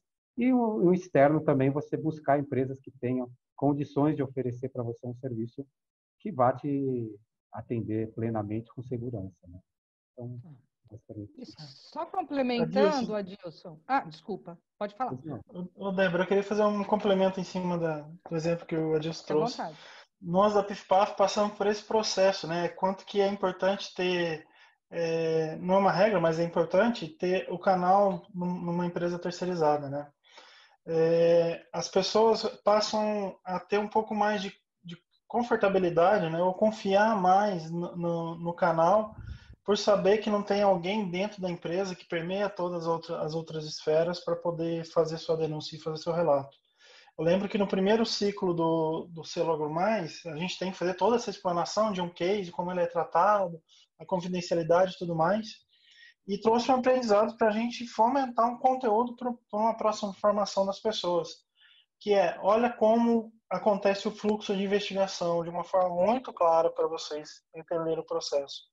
E isso trouxe uma segurança muito grande para as pessoas entenderem que, de fato, ele é anônimo, que, de fato, é cuidado, de fato, é tratado, né? E tem toda aquela questão de nem toda denúncia que é feita, ela é procedente. Então, é possível fazer uma distinção dessas denúncias também, uma tratativa para cada uma delas e através de alguns elementos que é contido, que é presente em cada uma das denúncias. Então, esse processo ele é muito importante para você robustecer e deixar cada vez mais as pessoas confortáveis para fazer a denúncia onde é que elas sejam feitas. Então, a gente teve exemplos inúmeros em todos os níveis, as pessoas relatando situações corriqueiras e situações super importantes que até então a gente não tinha visibilidade. Isso reforça o negócio em todos os sentidos, né? É mesmo, José. Tem que falar. E dando só um complemento aí, José, e já passando a pergunta para você, né? Para que todo esse programa de integridade, né, de compliance, fosse implantado, foi importante a participação da alta direção? Super importante, super importante. Eu lembro que no primeiro ciclo a gente ainda tinha como CEO da companhia o dono da empresa, né? E o quanto que a fala dele, ou a tomada de decisão dele era super importante e regia muito a forma como as pessoas lidavam dentro da companhia. Nessa transição de um selo do primeiro ciclo para o segundo, houve transição do CEO. E se ele não tivesse dado a chancela para que a gente continuasse com o processo, tanto no selo quanto na implementação do programa de compliance, as coisas não teriam acontecido de uma forma genuína, né? Em função de aspectos culturais de ao longo do tempo, como as coisas eram conduzidas. Então, quando a gente vê lá a área de compras dentro do vídeo, falando, sempre tive esse contato com os meus fornecedores, né? Eles sempre me deram algum presente e tudo mais. Isso fazia parte do ambiente da PIFPAF. E quando a gente instituiu o código de conduta e falou, olha, agora, a partir desse momento, esse tipo de prática já não é mais possível, a gente teve que fazer todo um processo de engajamento da liderança para conscientizar todos os times para falar que uma nova regra foi estabelecida e estava tudo bem. Então, se isso não acontecesse em todas as esferas da companhia, desde a alta liderança até o chão de fábrica, a gente ia ter muitos problemas para poder cumprir o que a gente estabeleceu dentro do próprio código de conduta. Então, de fato, isso é muito importante, tem que ter, senão não funciona genuinamente. E acho que isso também a comunicação deve ter sido intensa, né, junto aos seus colaboradores, para que pudesse apoiar, né? Porque até dando um pouquinho, uma entrada depois para o Renato também, porque a maioria das vezes as resistências vêm pelos colaboradores. Vem. Muitas vezes vem. Sempre foi assim, as coisas sempre aconteceram dessa maneira. Olha, eu não vejo isso como um assédio, né? A cultura da empresa é essa. A resistência ela é gigante, é cultural, e as pessoas têm um pouco de resistência quando você propõe algo novo, né? Que vai mudar a forma como as coisas sempre aconteceram. Mas esse processo é natural, tem que comunicar massivamente, né? Em todos os sentidos, nas diversas formas possíveis, impressa, falada, visual, através de um vídeo, através de um folheto, através do jornal, enfim, diferentes formas para poder chegar naquele modelo mais adequado para aquela pessoa que precisa ser impactada com a nova realidade que foi instituída a partir do programa de integridade. Então, sim, a comunicação tem que ser muito robusta, muito bem feita. E aí, passando, né, a palavra para o Renato, a pergunta para o Renato, né? Então, diante disso, sabemos que a mudança comportamental é fundamental, né, para manter esse ambiente ético e seguro, né? Eu li que o Fórum Econômico Mundial tem destacado, né, algumas necessidades voltadas à inovação, aprendizado, tecnologia e inteligência emocional, né? Como essas competências se traduzem em mudança para o mindset, sabe? A mudança do pensamento dentro das empresas, no ambiente corporativo. Muito bem. Eu tô fazendo uma experiência aqui em casa, que eu estou construindo uma horta mesmo. E aí eu faço um desafio aqui. Quem sabe o que é isso aqui?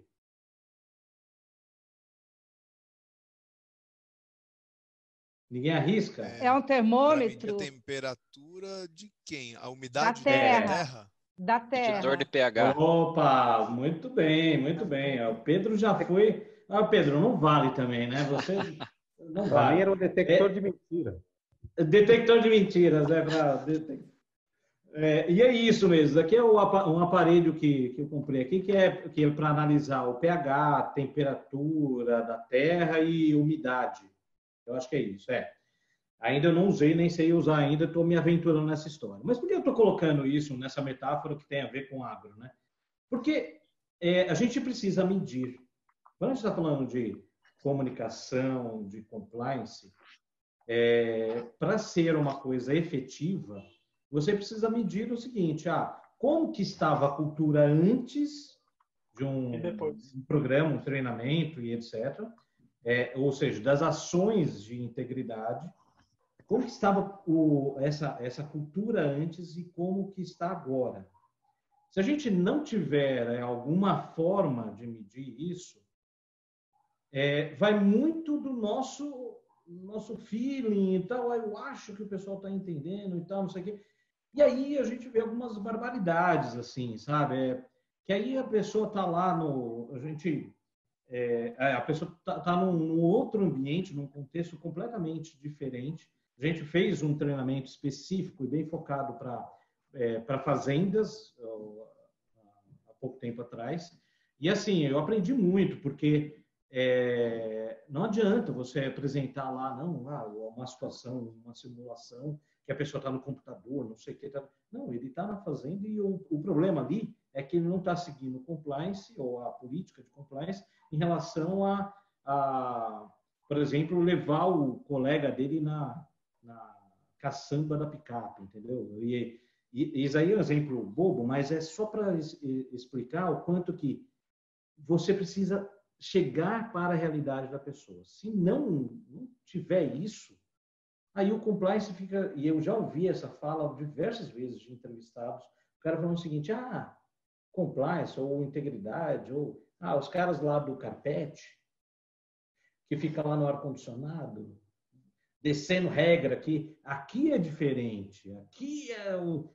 Aí o que acontece? Não tem a liga, né? Agora, para isso, a gente tem que medir. E como que mede isso? É entender como que é a cultura antes, ou antes do programa ser implantado, e aí a gente vai medindo ao longo e isso vai ser sempre.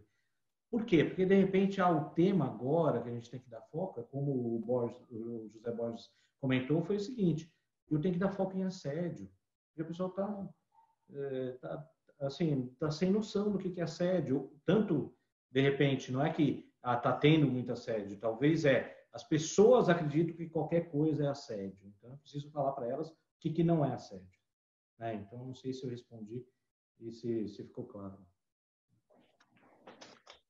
Para mim, foi fantástico.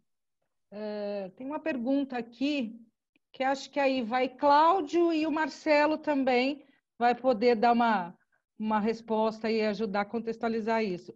Larissa, boa noite. Quais requisitos alteram quando a empresa já possui o selo agro e busca o objetivo do Proético?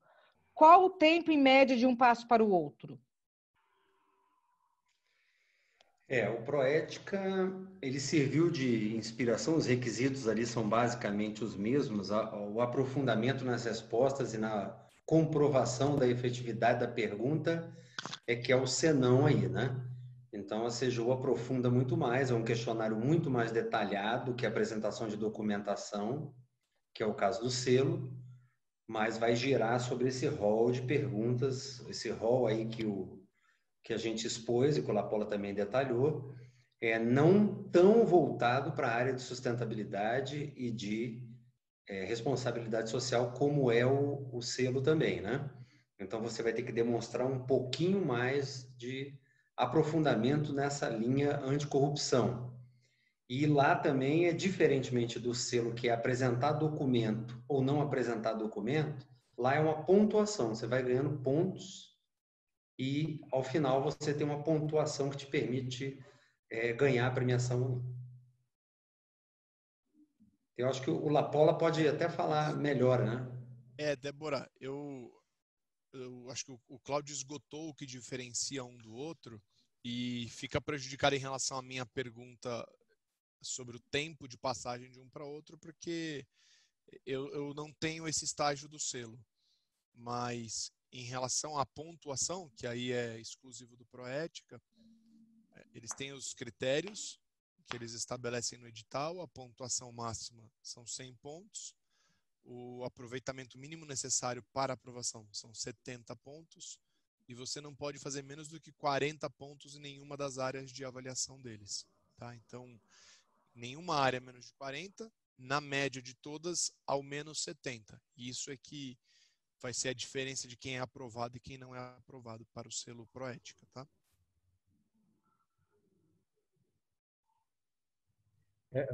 Deixa eu comentar uma coisa, não sei, Marcelo me corrige se eu entendo errado isso, ou se não é assim.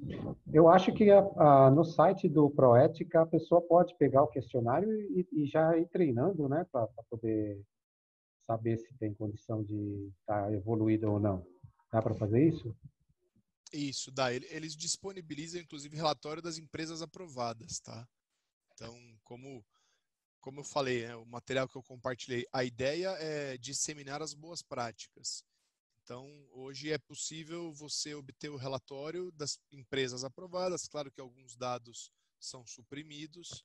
Então, ninguém precisa saber o faturamento daquela empresa que ela contou para o Proética para saber quais são as melhores práticas dela. Então, sim, as informações estão lá para você treinar e, mais do que isso, para você buscar boas referências. Então, deixa eu ver quem no meu segmento foi no nosso caso, quem no meu segmento foi o precursor, foi o pioneiro na obtenção do selo, o que ele fez? Isso está tudo lá descrito.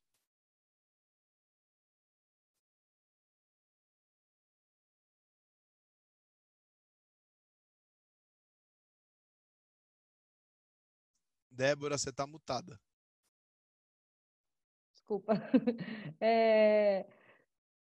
Você consegue passar para a gente quais foram os estágios de amadurecimento até chegar a essa conquista? E porque o escritório atingiu um reconhecimento no ponto mais alto dos termos de compliance e integridade.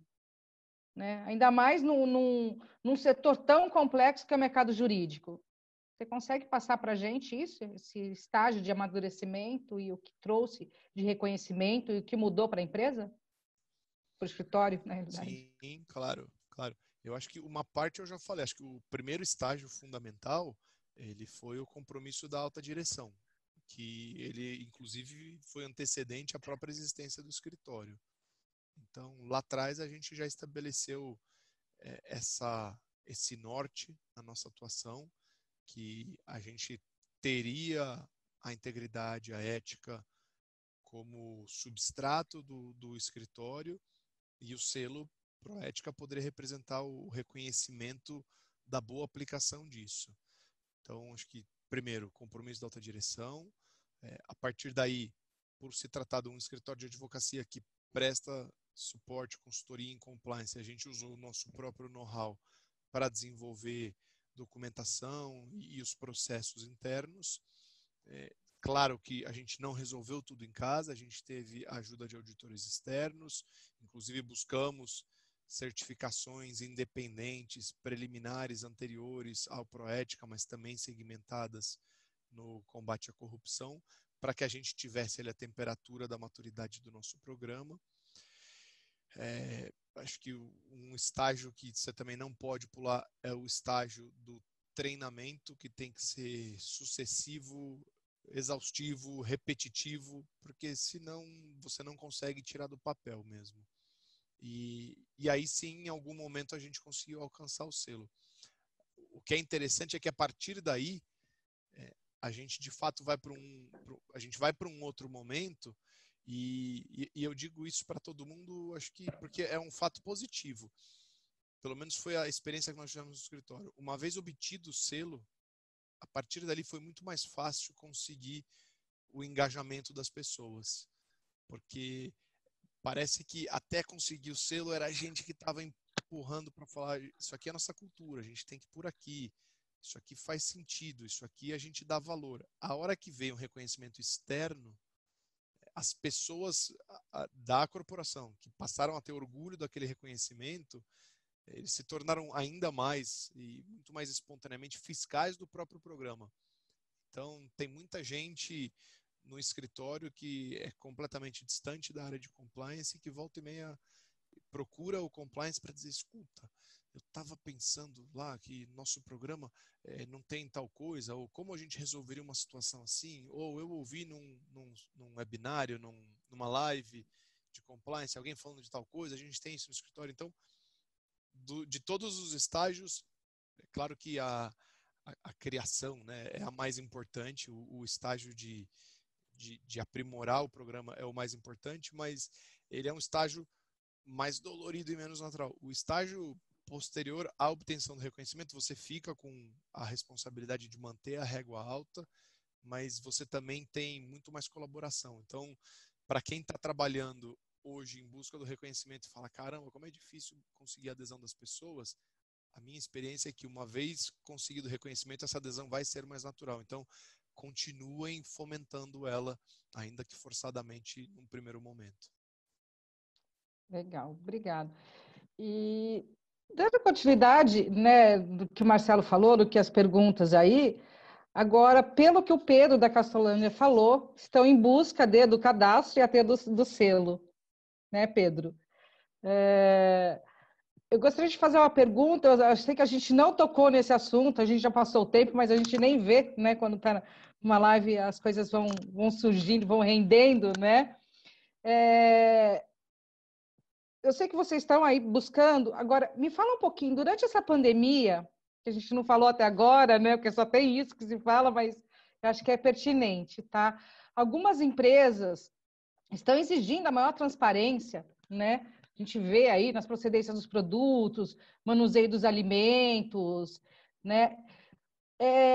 E você acha que com isso vai ter um crescimento na necessidade das empresas se adequarem, né, a um programa de integridade, para que elas possam se inserir melhor no mercado? E como vocês, né, como uma cooperativa, pela representatividade aí de vários cooperados e parceiros, né, vê isso nessa disseminação para a gente da ética? Uhum. Nós temos a convicção de que sim, Débora, os hábitos dos consumidores, eles estão mudando, né? E isso, nós entendemos que isso veio para ficar, tá? Não é algo passageiro. O consumidor, ele vai estar disposto a experimentar novas marcas, sim, né? Muito em função da queda na renda que vai existir aí nos próximos meses e anos, né? Ainda mais com o fim do auxílio emergencial do governo.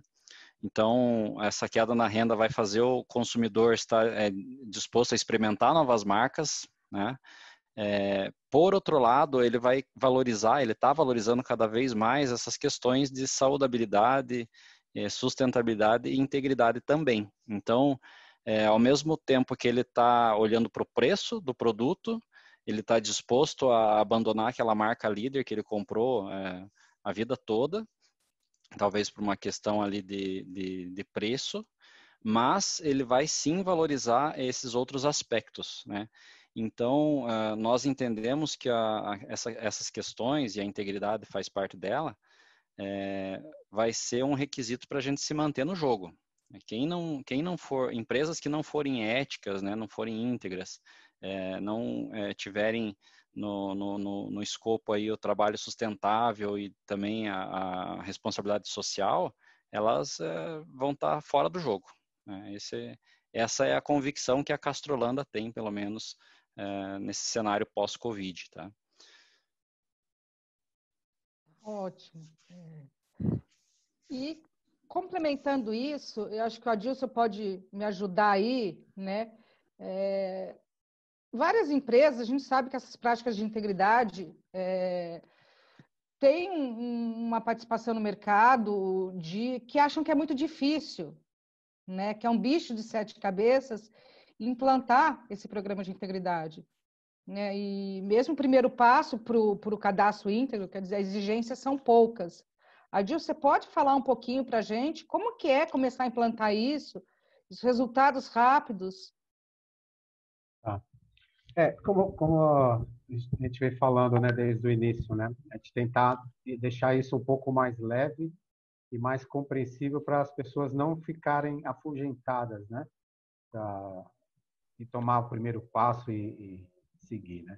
Primeiro olhar o que pede de requisitos, de informações, ter consciência realmente do que precisa e colocar tudo isso num planejamento. Se vocês, né, a empresa, dependente do porte, não consegue ou acha que não consegue fazer sozinha, tem apoio para poder ajudar, né? Por exemplo, o próprio Marcelo, eu sei que durante o processo dele na busca do Proética, né, ele em algum momento pediu auditorias externas, ele pediu conselhos, ele pediu apoios, né? Porque sozinho, às vezes é complicado você... Para o próprio Via Ética, né? Às vezes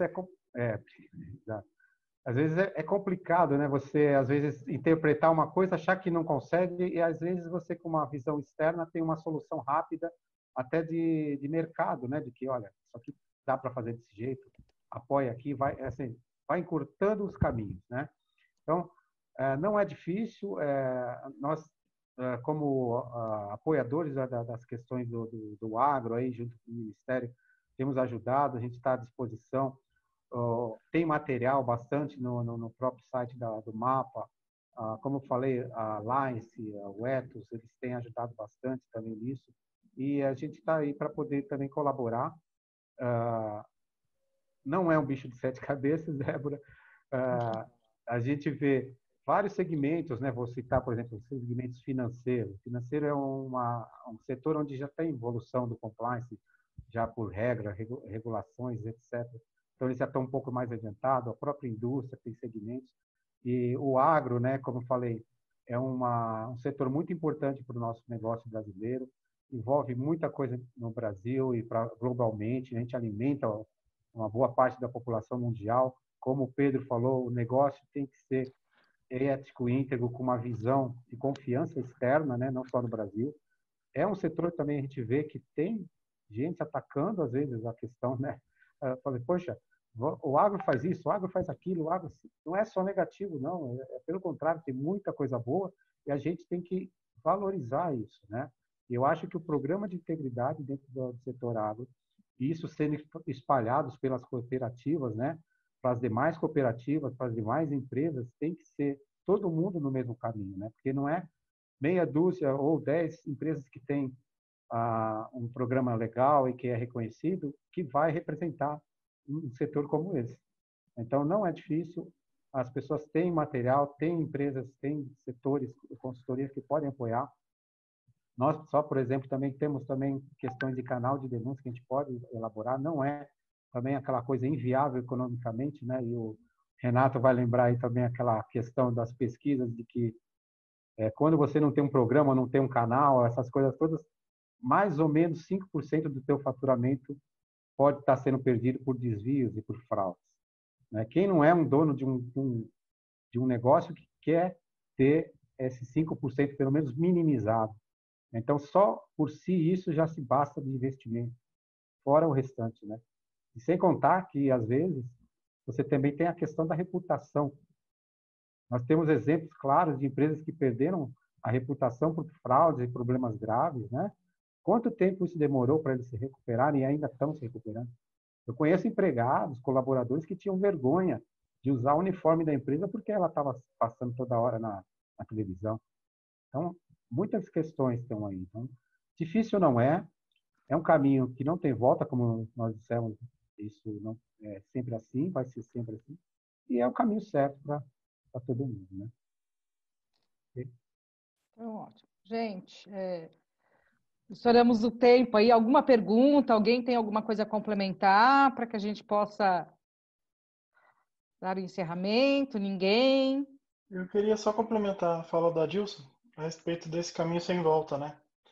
Eu acho que o meu poder de convencimento dentro da PIFPAF, até para a gente seguir com o Cielo AgroMais, foi que o nosso programa de integridade estava avançando, estava ganhando robustez, que algumas coisas na cultura precisavam ser alteradas para melhor, e que realmente era um caminho sem volta. Ou a gente fazia com muita propriedade, ou fazia com muita propriedade, porque você participar de uma certificação do Selo AgroMais num ano e no outro ano não está dentre aquelas empresas, para a gente fica um pouco pesado na questão de reputação, né? O que aconteceu que talvez vocês saíram daquele ranking?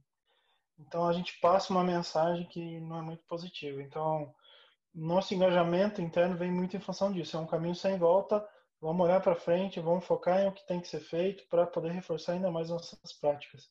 Isso traz muitos resultados, não só no faturamento, mas de um bom clima de trabalho, de processos mais íntegros, né, e mais coerentes com o que a gente fala e pratica.